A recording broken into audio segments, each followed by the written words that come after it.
Did I, Dale? If you two keep going, I say, cutting their argument short, there'll be no road trip for either of you. It'll be straight to Twilight Waters if you aren't careful.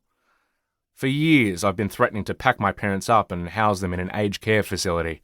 In our family, we call it Twilight Waters, an imaginary home.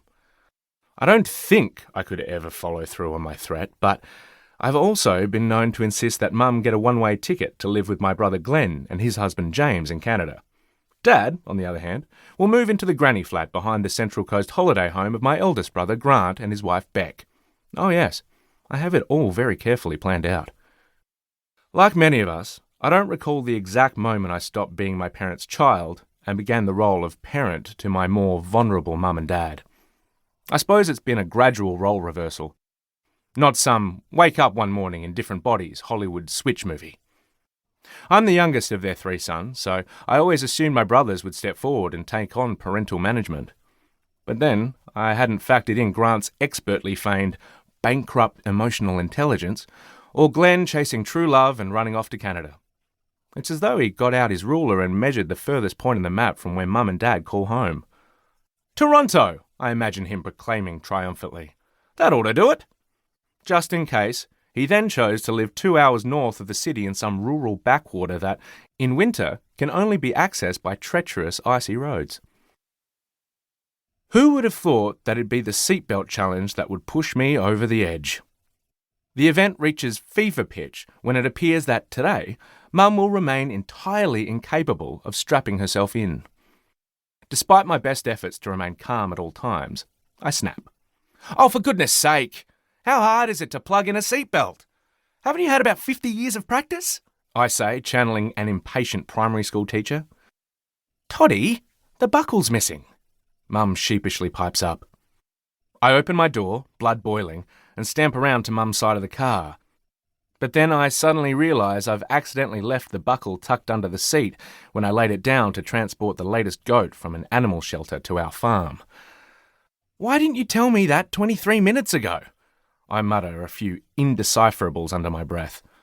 But let's face it, people, the scores are on the board and it's Mum 1, Todd 0.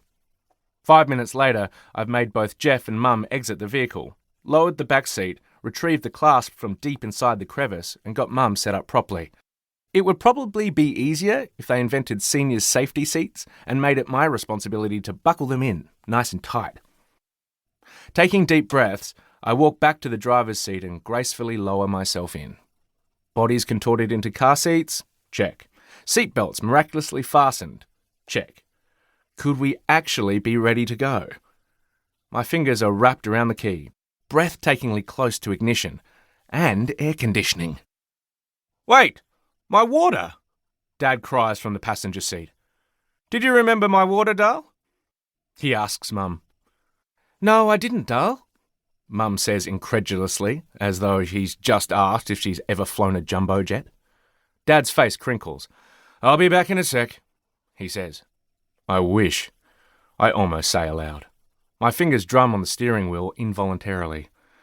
When your kids are young, they come attached to a whole plethora of add-ons like toys, a change of clothes, safety blankies, teddy bears, and carefully prepared snacks for any drive longer than 20 minutes. As my parents have aged, I've noticed there's a similar vibe.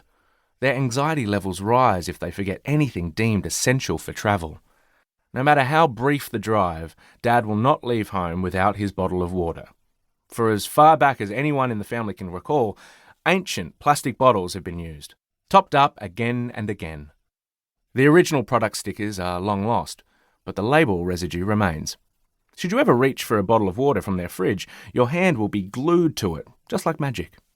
As well as the obligatory bottle of water, Dad must also take a snack, as if he's expecting the drive to induce hunger pains. For Mum, it's her precious mints.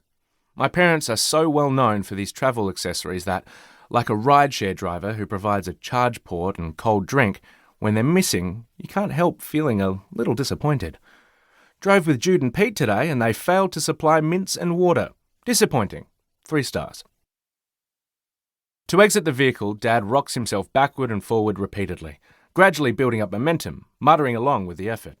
A 1 and a 2 and a 3 and a 4. And he's sliding down the car doorway, then he's up on his feet.